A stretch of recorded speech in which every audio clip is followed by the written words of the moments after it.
Hey there students, welcome to Educate. In this video we'll be doing some practice problems to prove whether a set is a vector space or not. Please do mind that we have already made two videos based on vector spaces. Please make sure that you watch those. You get a brief understanding of the axioms. So now the statement provided here says prove if the following is a vector space. If not, state why. So basically you are supposed to prove whether the set that is given in the above scenarios, we've got 4 in total, are vector spaces or they are not vector spaces. Now remember that we are most interested in 4 axioms for us to end up qualifying a set as a vector space. For us to say which this set is a vector space, we need to at least satisfy 4 core axioms, which is closure under addition, closure under scalar multiplication, the existence of a zero vector, as well as the existence of an inverse. So now we are going to start with A here, which is a set that is given by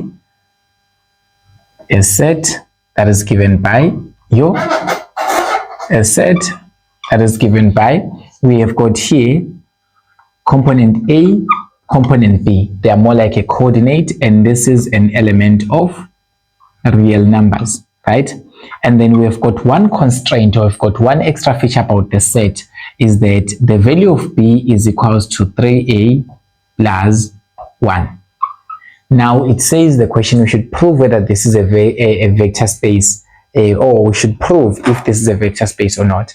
Okay, so here what do we see? We've got A and B, and this is more like a coordinate system, just like your X and Y, and these two components are all real numbers. But one interesting constraint is that the value of B must always be 3 times A plus 1. So whatever the value of A that you're gonna have here, to find the value of B, you must actually multiply the value of A that is in that coordinate system, then you add it with 1.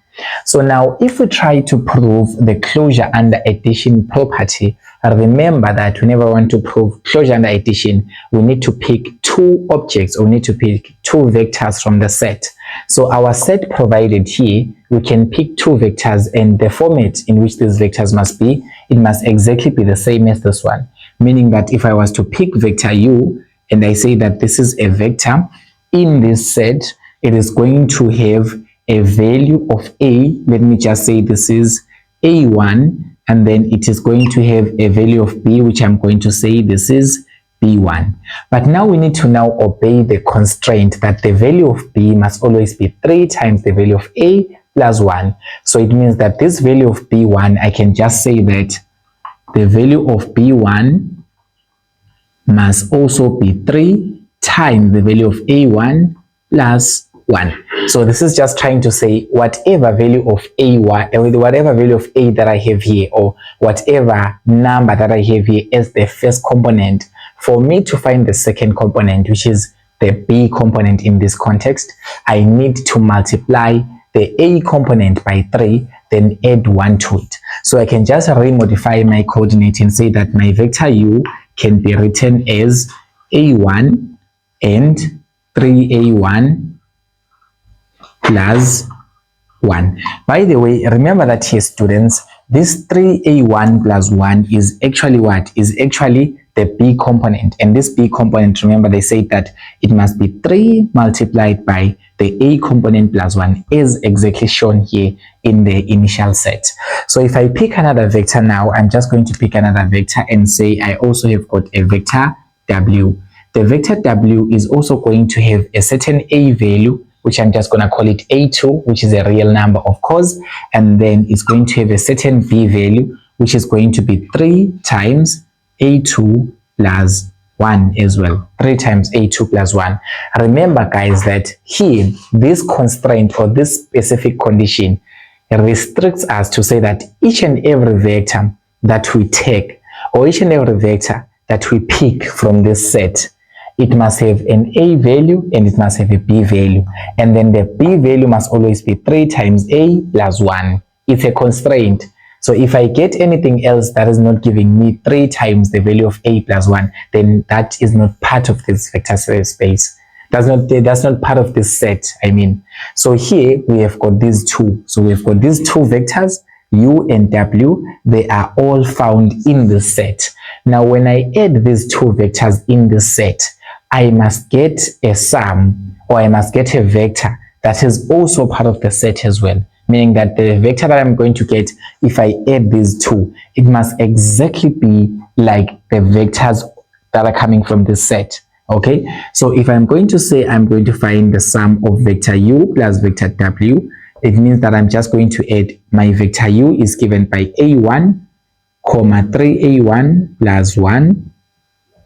Then my vector W is given by A2, comma 3A2 plus 1. So now having these two, you can see that these two are corresponding components. So for the A components, they are all corresponding. This A1 corresponds to A2. So this simply would mean that if I'm going to combine the coordinates, this is going to be A1 plus A2. So this is the combination of these two components. We are allowed to add them because they are all components in the same dimension, or they are all found here at the beginning here. We can add them. Even these two that are found at the end, which is 3A1 plus 1 and 3A2 plus 1 as well, we are supposed to add them. And we put a comma here. This is going to be 3A1 plus 1, which is this first component. We are adding it with the second B component, which is going to be plus. We can put a bracket here or not, because plus is a plus. So this is plus 3A2 plus 1. But now let me just put a bracket here so that you can see properly that this is the second component, which is this one. This is the first component, which is this one. So I'm adding them together so that I can try to find the sum of these two. Is it a vector that is found within this set? If the vector that I'm going to get here as a result, or if the sum I'm going to get here is going to be anything else different from this, then it automatically says that this is not a vector space. Okay, so this is going to be the sum of U and W. The sum of U and W is going to give us something like A1 plus A2, and A1 plus A2, we can say that A1 and A2, they are both real numbers. So we can just say whatever A1 plus A2 is a real number. So this first condition is met to say that A must be a real number. So that's cool, and there's no problem with that. Now the second one is going to be 3A1 plus 3A2. Now you can just remove these brackets because the addition here simply means that you don't really need to worry about the bracket. So 3A1 plus 3A2, right? You can be able to add these two and say that we've got 3A1 plus 3A2. And you add this is 1 plus 1. This is going to give us what? This is going to give us plus 2. Now let's now get to this point. You can even factorize here if you want and say that if you take out 3 in this combination, this can just be written as something like a 3 into A1 plus A2. Why did I do this? It's just that I'm trying to find a similar format. I'm trying to prove what this is found within this space. But is it really provable, or is it really justified? Here we can say that A1 plus A2 is a real number. So that is condition number 1 is met, and there is no constraints to it. But now when it comes to B, the B component here, this B component, the B component, it must be 3 times the A component. The A component for this sum is A1 plus A2, right? So if I substitute here the A component, this is like 3 times A. This is 3 times the A component, which is A1 plus A2. There's no problem with that. But this must be plus 1. But here we're having a what? A plus 2. This is when we're having the problem, because remember the whole point here is to try and prove the sum of these two vectors is a vector found within the same space, meaning that it follows the same conditions. What are those conditions? The first one, there is an A and there is a B component. An A component and a B component that are real numbers. We have done the addition so far of these two vectors inside, and we found out that the first component here, which is A1 plus A2, it is also a real number. There's no problem with it because A1 is a real number, right? A2 is a real number. You are adding them. It's just going to give you another real number. This one is certified. There's no problem. But the second one has got a constraint. I repeat again. The constraint says that the value of B, or the B coordinate, you can only find it by multiplying the A coordinate by 3 Whatever is happening here on A must be multiplied by 3 and you add 1 to it, and you're not changing anything to that. That's why here on vector 2, on vector U, we say this is A1, this is 3A1 plus 1. This is A2, this is 3A2 plus 1. We are trying to follow this constraint for these vectors to be inside this vector space. But here, when we did their sum, we noticed that this is 3 times the A component. There is no problem. But here, this is plus 2. And this plus 2 is not justifiable because here the constraint, they said, must be plus 1. So automatically, we can just say that the vector sum of U plus W is not in the set. So this sum of U plus W is not in the set because it is not following all the properties and all the constraints. Specifically, this one is the broken constraint here. So automatically, this is not a vector space. I repeat again, whenever you want to try and prove this vector space, you need to try and prove closure under addition. There are other things that you can prove. You can prove the zero vector exists here. You can prove other axioms, it's fine. But this first one is already disqualifying this set from being a vector space. So automatically we discard it. Let's go to the second one.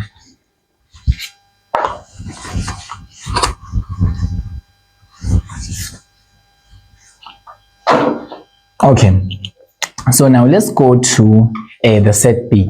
So the set B that is provided here, we start with the curly braces. We have got A, comma B, kind of like a coordinate system, and all of these are real numbers as usual. And then now our constraint here is saying that this is K into A, comma B is equals to KA plus B. Okay, so now they say prove if prove if the following is a vector space, and if not, you must state why. Remember, for it to be a vector space, there must be closure under addition, there must be closure under scalar multiplication, and there must also exist a zero vector within this whole system. Let's just try to see the constraint that we're having here. The constraint that we're having here is that when you multiply K, let me just say that this is where K is an element of real numbers. So we assume that K is a real number or is a scalar. So when you multiply K into the system of A and B, which are real numbers, you are getting KA plus B. This is what you are told, that this set is following this rule for scalar multiplication. Because when you are multiplying a constant K into this system or into this set, you are getting K multiplied by A plus B. So you are not changing this because maybe you know another different scalar multiplication. Now you just need to try and prove whether this is a vector space or not. Okay, so we can start with closure under addition, but here the most interesting one is this scalar multiplication thing. Okay, closure under addition, this is probably a closed under addition. You can just try test it out as well. There is also probably a zero vector because here there is no other constraint, because it's saying that this is A and B are all real numbers. 0 is a real number. So you can just say that a zero vector will exist having an A component of 0 and a B component of 0. There's nothing wrong with it. The zero vector, it exists. The closure under addition, this is most probably closed under addition. But what I'm worried about here is the scalar multiplication style that we are using here. So this scalar multiplication, remember that when you pick a scalar, so now I'm going to pick a scalar K, and then this scalar K is going to be an element of real numbers.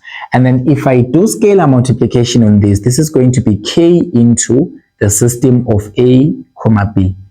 Okay, we know that by the rules of scalar multiplication is distributive, automatically distributive over a set of real numbers. Okay, that's what we know, that whenever we have got a vector, because this is just a normal vector having two components, an A component and a B component, and you are multiplying a scalar. This scalar must be distributed into the bracket automatically. So this is supposed to be KA, and then this is supposed to be KB in the bracket. So we are supposed to distribute the scalar inside because this is a normal vector. But now when you look carefully, the defined scalar multiplication defined on the set, it is not correct actually. It can only be correct if K is equals to 1. Okay, because if it happens that k is equals to 1, then let's just say this is k which is equals to 1. Just keep it in mind that k is equals to 1.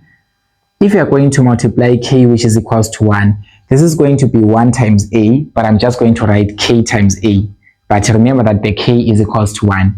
And then this is going to be 1 times b, which is going to give me b. This can only be possible. This scalar multiplication that has been defined in the original question can only be possible if this k value is equals to 1. And that is if I chose to express it as 1 here and I didn't express it here, by the way, because remember that I just wrote k here and I wrote 1 here. But basically, otherwise, you can never ever have scalar multiplication work in this way. Because here you are just trying, if you're going to impose this condition for scalar multiplication, you are assuming that k is always equals to 1.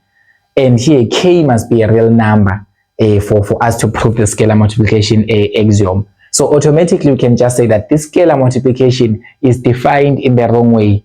Okay, this scalar multiplication is defined in the wrong way, and this can never be a vector space. Because if we use scalar multiplication with any value of k that is not equals to 1, it's not going to be exactly the same as this. Okay, it can only be true. This constraint, okay, this constraint can only be true provided that k is equals to 1. Else, if k is not 1, if k is not equals to 1, this one, it becomes what? It becomes false. It also automatically becomes false. Okay, so we can just say that basically this is not closed under scalar multiplication, because you cannot just pick your own scalar in a realm of real numbers to be able to perform scalar multiplication in the normal way. You are only restricted to only using one scalar, which is k is equals to 1. None else can work here. Even -1 would not be able to work to give us this. So in other words, this is not a vector space as well, because if you try to pick a scalar in real numbers and try to perform scalar multiplication, you do not always get a vector that is going to give you this format that is given here, because this format and this format are different from one another. If k is is not a number that is equals to 1, maybe if k is equals to 2, this is going to be 2a, this is going to be 2b, and 2b is different from just b that we're having here. So automatically, this cannot be a vector space as well. Let's go to a vector. Okay, let's just go to C.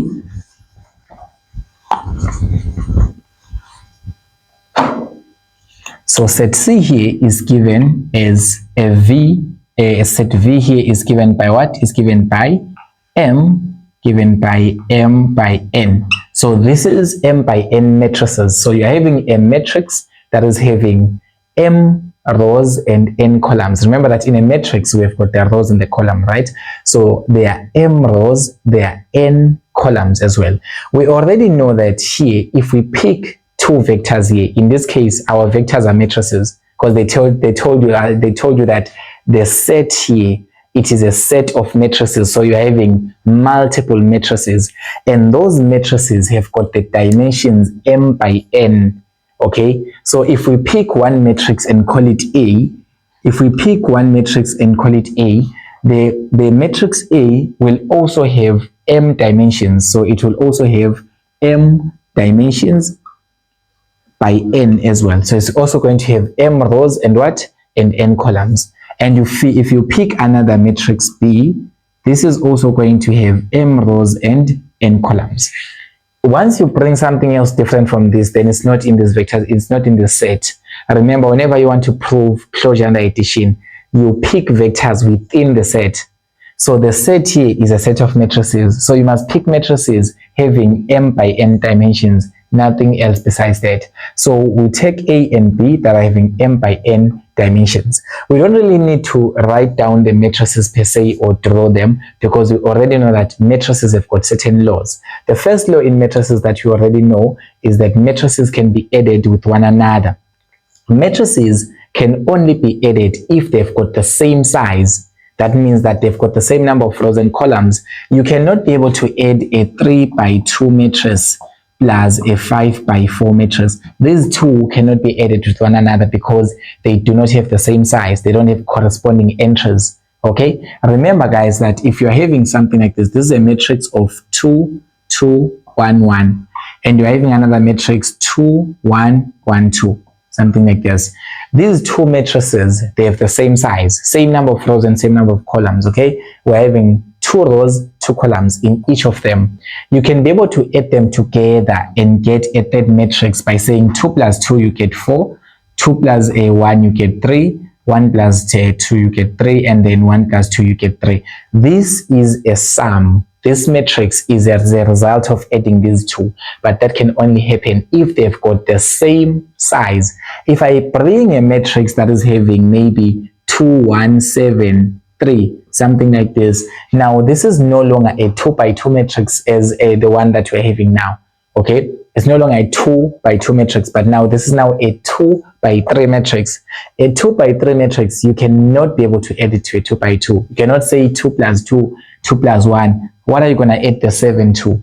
No, nothing. All right. So here, the fact that our matrix A and our matrix B both have the same exact corresponding dimensions, that is, they have the same number of rows, same number of columns, it means that their sum exists, and their sum is also going to be a matrix as well. It's also going to be a matrix with the same size. How do we prove that? You can just look at this, for example. When I added these two matrices, let's just say this is our matrix A, this is our matrix B, and the sum is a matrix C, which is just the sum A plus B. When I add these two, I add their corresponding entries, I get this. Look at the size of the matrices. This is a 2 by 2, this is a 2 by 2. Their sum is also a 2 by 2. Addition of matrices does not in any way alter the size of the matrix. It doesn't alter the rows and the columns. The rows and the columns remain the same. Okay, so if you are adding a 2 by 2 matrix, two 2 by 2 matrices together, you must also get a sum which is going to be a 2 by 2 matrix. So similarly, if you're going to add an m by n matrix A and an m by n matrix B, you must be able to get a sum which is going to be matrix C, which is also going to be an m by n matrix as well. So automatically we can just say it's also going to be a matrix within the same set. Automatically you can say it's within the same set. Okay, just say that here our A plus B is going to be a matrix that is going to have m by n dimensions as well. You don't really have to do them practically. You already know the laws of matrices as well. Okay, so A plus B is going to be m by n matrix. That's going to be the size. How do you know that? When you add two matrices of the same size, that's the only possible thing to do of the same size. You must also get a what? A third matrix. And then that third matrix must also have the same size as well. And this matrix, it is in this set. Why do I say that? Because this is a set of matrices having m by n dimensions. So this also falls inside it. Automatically, this is closed under addition. Matrix addition is closed under addition for the mere fact that the sum of A and B is a matrix that is also having the same dimensions as A and B as well. And this is exactly what is found in this set V given by m by n matrices, because the set is just a collection of infinite matrices in this case. So here we can just say that we have got what? We have got a addition, a closure under addition. Now when you look at scalar multiplication, is matrix scalar multiplication closed as well? Is there closure under scalar multiplication? Yes. If I'm going to multiply a scalar C to a matrix that is having maybe elements 4, 3, 2, 1, okay, this is a 2 by 2 matrix. Call it whatever you want to call it, but it's a 2 by 2 matrix. You multiply it as constant C or a scalar C. The scalar C can be multiplied to each and every row, to each and every element here, each and every component here. So basically, the scalar multiplication product that I'm going to get here is going to be 4C, is going to be 3C, is going to be 2C, and 1C, because that's how matrix multiplication works. You just multiply the scalar throughout and you get this. Now let's look at the size. Did the size get altered here? No, the size remained the same. This one is a 2 by 2 matrix. The scalar multiplied matrix is also a 2 by 2 matrix as well. So automatically we can just say, if we are going to get C multiplied by a matrix A, remember that we have got a matrix A that we picked, right? If we're going to have a constant C or a scalar C multiplied by the matrix A, that is also going to have what? It's also going to have m by n dimensions as well, because multiplying with a scalar to a matrix does not change the dimensions of a matrix. So taking C, which is coming from this set, and multiplying it with this scalar, I'm still going to get a product. This product having the same number of rows and columns, having the same size, automatically this is also found in this vector space. It's also found in this set, because this set is just a set of all matrices having m by n dimensions. So this is also falling inside it as well. Okay, and then now when you look at the third conditions, we now need to look at the zero vector. This one is automatic because an m by n matrix can also have a zero vector. Remember, in a zero vector, I say to you guys, all components must all have what? They must all have zeros. So we can be able to write a metric given by m by n dimensions that is having zeros all over, and that's a zero vector. Guys, simply a zero vector is a vector that is having all elements or all components as zeros, as the numbers there. The numbers are always zeros. So you can be able to define a zero matrix that is going to have 0, 0, 0, 0. How many zeros must you have? Depends on the rows and columns here. Okay, if you're gonna have you can have multiple zeros here.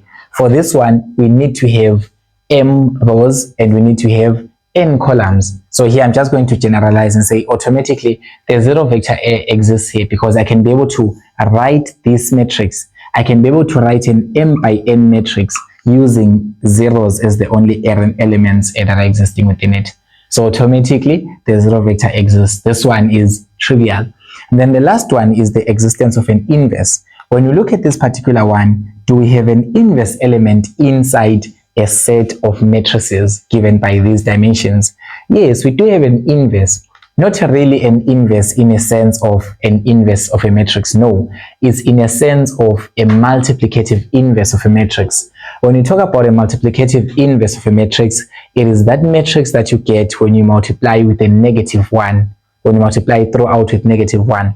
So here, if I'm going to have a matrix A, which is given by m by n dimensions, they exist in inverse, and that inverse is going to be negative A. And negative A will still have m by n dimensions. I've been proving this all along. I can just take this matrix A, and multiply it by a negative 1. If I multiply it by a negative 1, this is going to be negative 1 times this. This is going to give me minus 2, minus 2, minus 1, minus 1. So this is a multiplicative inverse matrix of this one.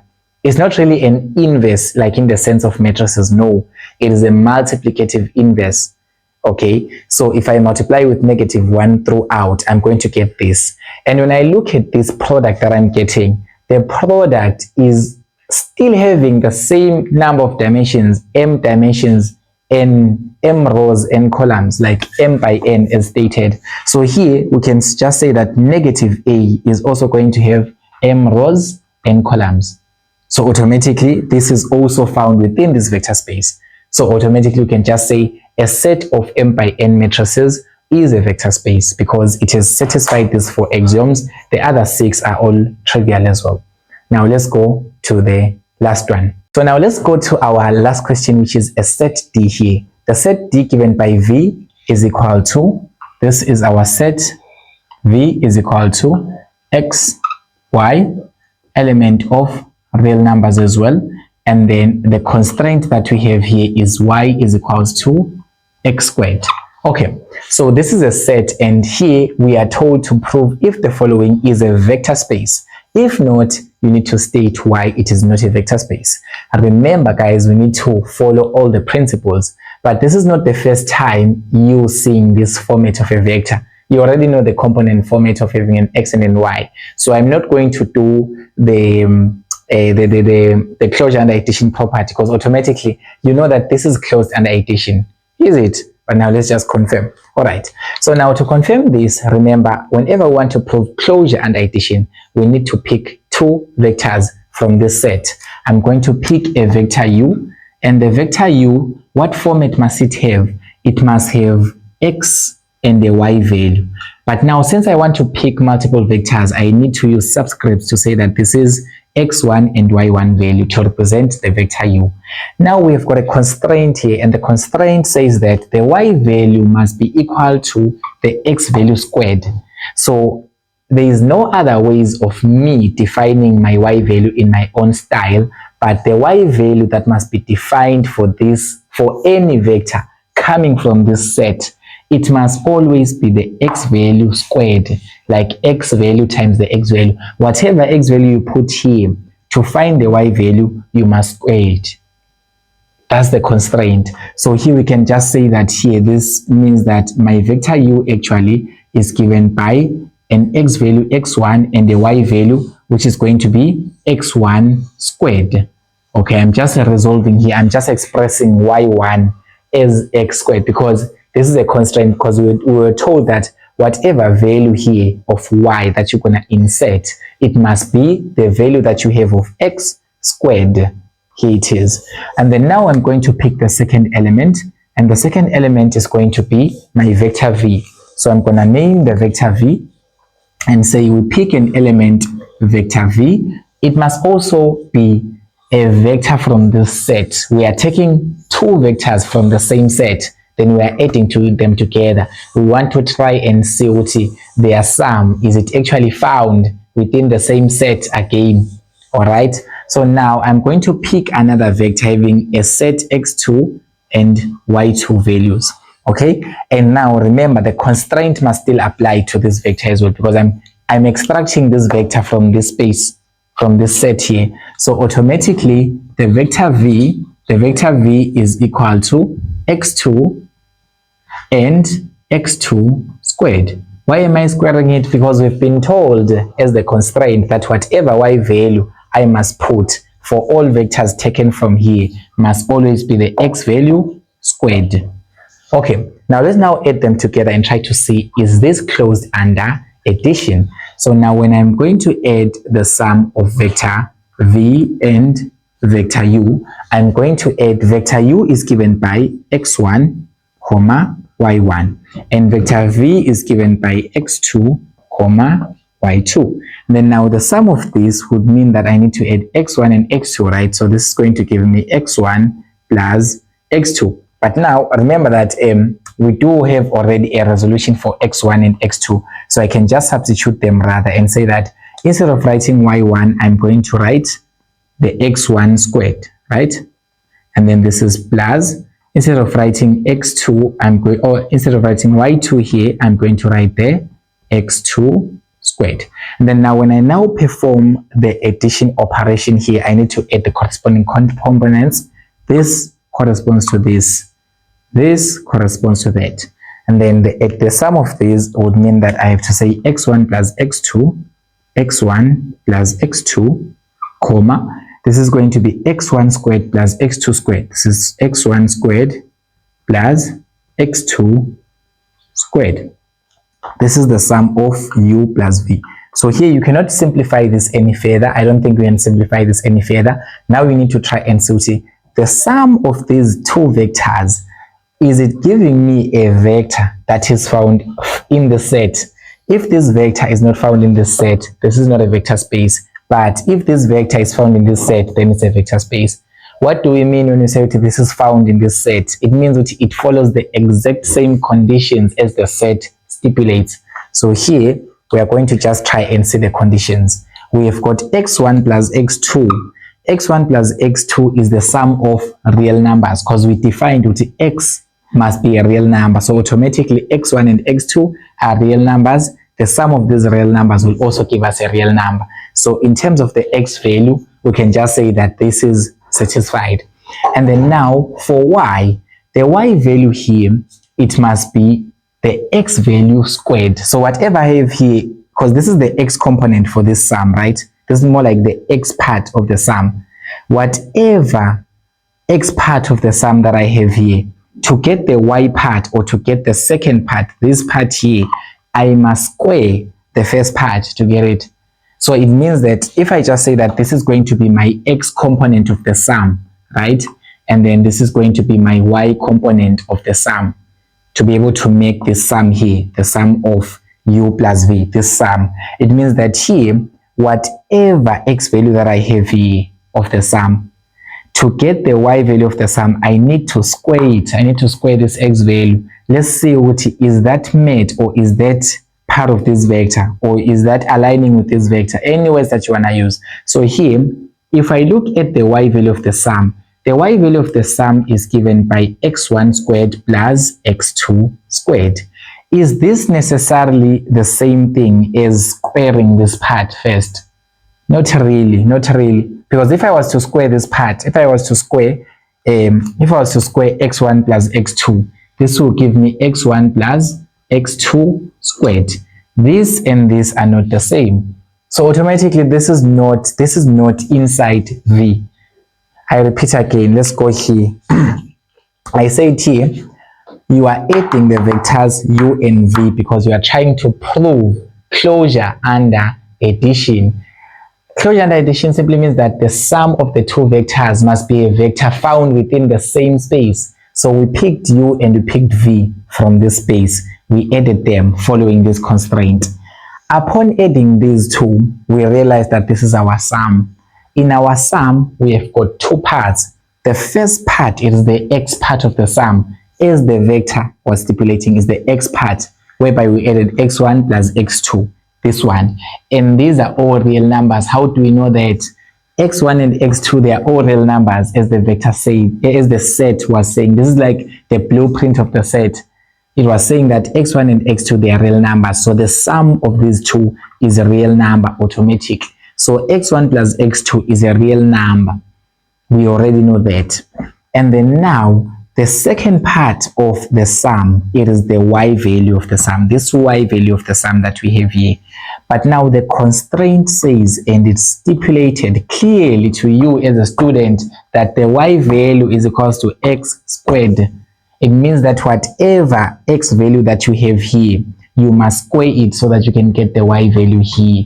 So in other words, for this vector, for this sum to be classified as a vector inside this set, the underlying condition is that this y value here, it must definitely be the x value squared. Now we are testing that. Is it really true for this case?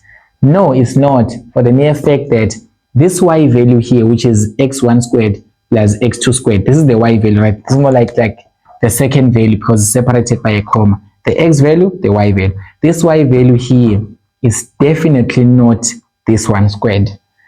It's not this one squared. It's not following these conditions, because if we were to square this one, we'd get x1 plus x2 squared, which is going to give us something like x1 squared plus 2x1 x2 plus x2 squared, something like this. If we were to expand that, expanding this using a FOIL method gives us this outcome, which is way different from the actual y value that we are getting from the sum. So by that, we can say and classify this u plus v as a vector that is not obeying the laws of this set.